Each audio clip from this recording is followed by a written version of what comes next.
be going on to my 6 items, starting off with my seatbelt, making sure it's not worn or torn, buckles and unbuckles properly.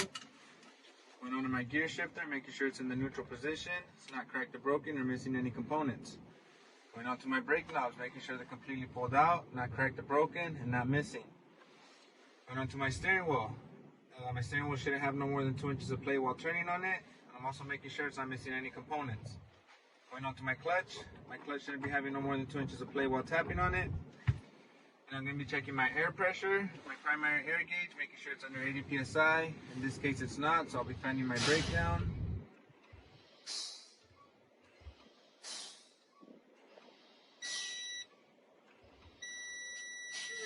Okay, I'm under 80 psi. I'm now going to safe start the vehicle.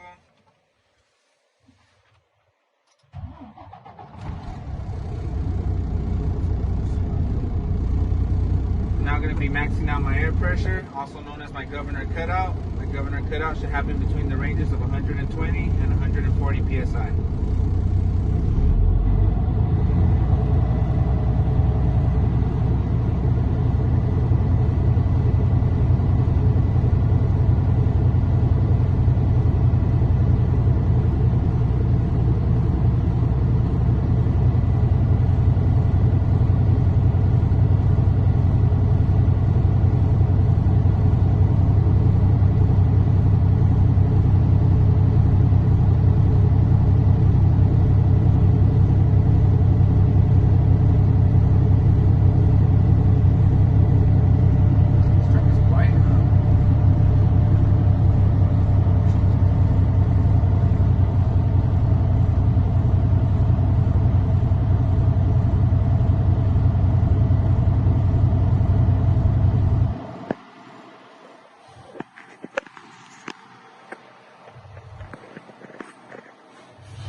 Meaning it's working properly.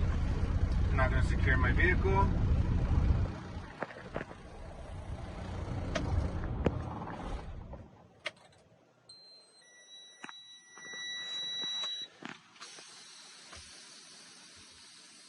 I'm now going to be doing my applied leakage test. I shouldn't lose more than 4 psi in 60 seconds.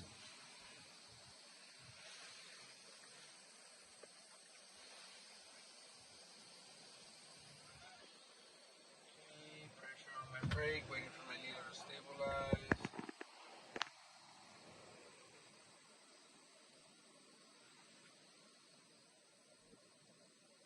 My needle has stabilized at 90 psi. My time starts now. 30 seconds have passed. I'm listening for any air leaks. My 60 seconds are up. My needle is still stable at 90 psi, making it a good test because I didn't lose more than 4 psi in 60 seconds. I'm not going to be going on to my low pressure warning test. My light or alarm shouldn't activate below 55 psi.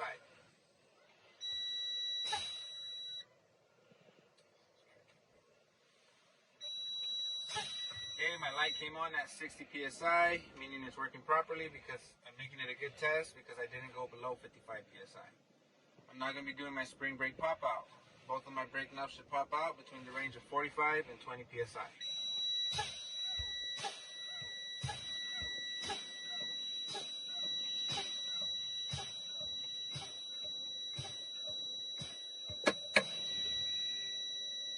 Okay, both my brake knobs popped out at 35 psi, making this a good test because they both popped out in between the range. I'm not going to safe start my truck.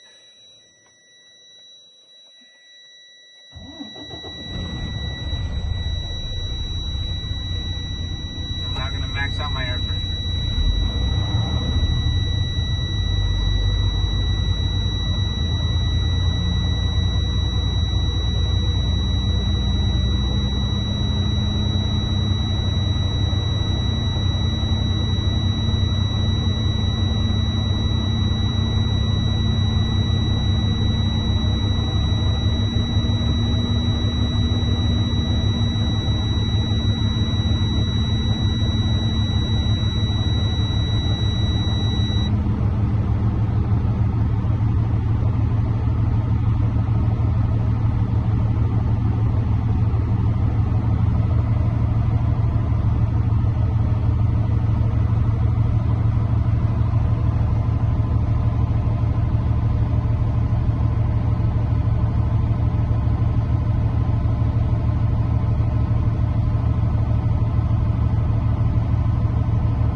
I'm now going to test my emergency brake.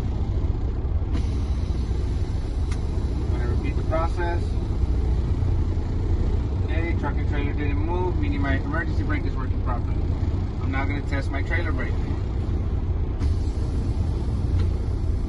going to repeat the process. Okay, truck and trailer didn't move, meaning my trailer brake is working properly. I'm now going to test my service. Okay, for my service test, I'm going to let the truck roll forward 5 miles per hour. If I have a vehicle in front of me, no more than 5 feet. When I come to my complete stop, I'll make sure my steering wheel doesn't move to the left or to the right.